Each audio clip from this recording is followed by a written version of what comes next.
اعوذ باللہ من الشیطان الرجیم بسم اللہ الرحمن الرحیم قال اللہ تبارک وتعالی فی القرآن المجید الذین یقولون ربنا آمنا فاغفر لنا ذنوبنا وقنا عذاب النار وقال تعالی قل ان کنتم تحبون اللہ فاتبعونی یحببکم اللہ ویغفر لکم ذنوبکم صدق اللہ العظیم وقال رسول اللہ صلی اللہ علیہ وسلم اجتنبوا سبع موبقات قالوا یا رسول اللہ وما ہن قال الشرک باللہ والسحر وقتل النفس التي حرم الله إلا بالحق وأكل الربا إلى آخر الحديث. رب اشرح لي صدري ويسر لي أمري واحلل عقدة من لساني يفقهوا قولي. اللهم أرنا الحق حقا وارزقنا اتباعه واللهم أرنا الباطل باطلا وارزقنا اجتنابه آمین یا رب العالمین. محترم ناظرین، آج کا یہ پروگرام، اس کا ٹاپک ہے گناہ. یقیناً گناہ کے متعلق بھی ہم آج جاننے کی کوشش کریں گے. ذنب کا لفظ عربی زبان میں زال نون با سے مل کر زنا با سے مل کر بنا ہے. اس کے لغوی معنی ہیں اسم اور معصیت، اور ذنب کے اصطلاحی معنی ہیں ایسی چیز جو انسان کو اللہ تعالیٰ سے محجوب کر دے، یعنی اللہ تعالیٰ سے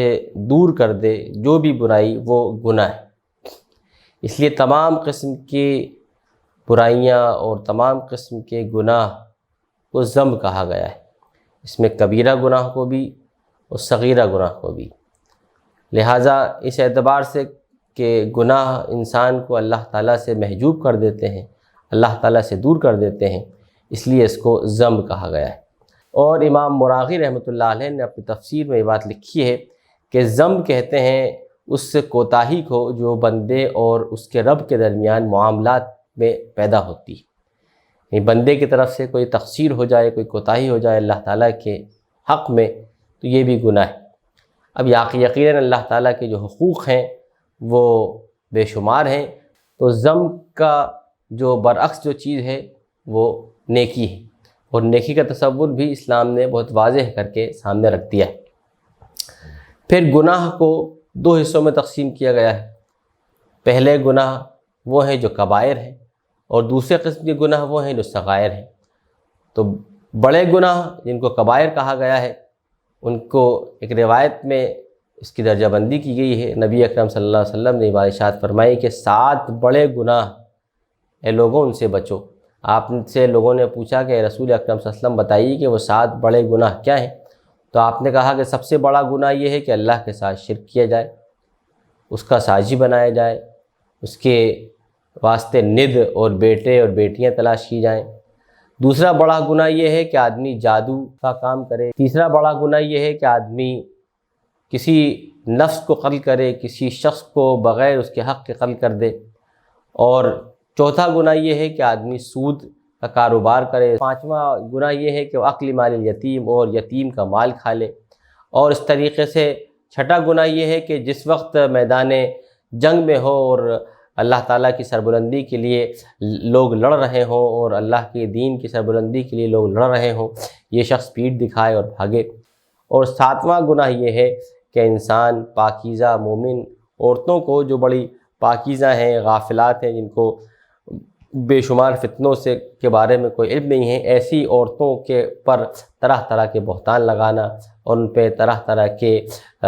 گویا کہ غلط کمنٹس کرنا، یہ 7 وہ بڑے گناہ ہیں جن کے متعلق نبی اکرم صلی اللہ علیہ وسلم نے یہ بات ارشاد فرمائی کہ ان سے بچا جائے. اور یہ وہ گناہ ہیں کہ اگر انسان ان میں سے کسی ایک گناہ میں ملوث ہو جائے تو پھر وہ بغیر توبہ کے معاف نہیں ہو سکتا. قرآن مجید میں یہ بات بھی ارشاد فرمائی گئی ہے مومنین کی دعا کے سلسلے میں کہ مومنین وہ ہیں جو بار بار اپنے رب سے دعا کرتے ہیں اور کہتے ہیں کہ رب یقیناً ہم ایمان لے آئے ہیں تو ہمارے گناہوں کو بخش دے، ہماری مغفرت فرما دے، اور ہمیں جہنم کے عذاب سے بچا لے. تو جہنم کے عذاب سے بچ جانا اور اپنے گناہوں کا استغفار کرنا اور اللہ تعالیٰ کی طرف رجوع کرنا، یہ مومن کا شیوہ ہے. پھر گناہوں کی دوسری قسم گناہ صغیرہ یا جن کو صغیرہ کہا گیا ہے. یہ چھوٹے موٹے گناہ ہیں جو انسان سے لغزشن ہو جاتے ہیں، اس کے اندر گناہ کرنے کی آمادگی نہیں ہوتی لیکن آدمی وہ گناہ کر بیٹھتا ہے. جو چھوٹے گناہ ہیں ان تمام گناہوں کے بارے میں قرآن مجید کا یہ اصول ہے کہ ان الحسنات یذھبن السیئات، کہ جب آدمی نیک کام کرتا ہے، اچھے کام کرتا ہے، تو اللہ تعالیٰ ان اچھائیوں کے عوض میں اس کے صغائر کو سے درگزر فرما دیتا ہے، اس کے چھوٹے گناہوں کو بخش دیتا ہے۔ گناہ کا جو نقصان ہے جو ایک فرد کو، ایک معاشرے کو اور اجتماعیت کو پہنچتا ہے، وہ یہ ہے کہ گناہ اصلاً نور الہی کے بالکل برعکس چیز ہے، اور گناہ کرنے والے میں جو سب سے بنیادی جو اس کے اندر کمی پیدا ہوتی ہے وہ علم سے دوری ہو جاتی ہے، کیونکہ علم جو ہے وہ اللہ کا نور ہے، اور اللہ کا نور یقیناً ایسے ہی شخص کو حاصل ہوتا ہے جس کا قلب گناہ کے تصور سے پاک ہو، جس کا قلب تمام قسم کے اخلاق ذمیمہ سے پاک ہو، تو اسی شخص کو اللہ تبارک و تعالیٰ کی طرف سے علم حاصل ہوتا ہے۔ اور اگر کوئی شخص گناہ کرتا ہے تو یقیناً اللہ تعالیٰ اس کو علم سے محروم کر دیتا ہے۔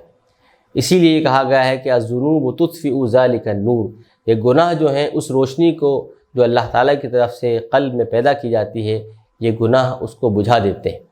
اور پھر وہ اللہ تعالیٰ کی طرف سے عطا کیے جانے والے علم سے محروم ہو جاتا ہے۔ تو سب سے بڑا نقصان گناہ کرنے کا علم سے محرومی۔ دوسرا اس کا بڑا نقصان قلب کی وحشت ہے، یعنی اگر گناہ آدمی کرتا ہے تو اس کا قلب ویران ہو جاتا ہے، اور اس کے اندر اللہ کی معرفت کی کمی پیدا ہو جاتی ہے، اللہ تعالیٰ سے محبت میں کمی پیدا ہو جاتی ہے، اللہ تعالیٰ سے خوف میں کمی پیدا ہو جاتی ہے، اللہ تعالیٰ سے خشیت میں کمی پیدا ہو جاتی ہے، اور اس طریقے سے قلب ایک ویران گھر کی طرح ہو جاتا ہے۔ اسی لیے اس روایت میں جو بہت مشہور ہے کہ اللہ کے رسول نے فرمایا کہ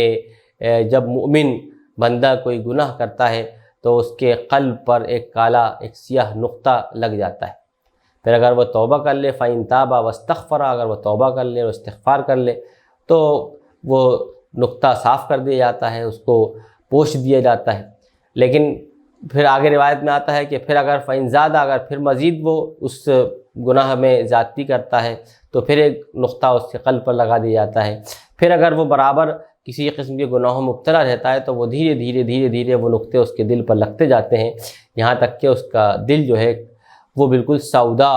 بالکل کالا ہو جاتا ہے۔ اور اس کو ہی قرآن مجید میں یہ کہا گیا ہے کَلَّا بَلْ رَانَ عَلَىٰ قُلُوبِهِمْ، ہرگز نہیں بلکہ ان کے دلوں پر تو زنگ چڑھ چکا ہے ان تمام بدعملیوں کی وجہ سے جو یہ ابھی تک کرتے آ رہے ہیں۔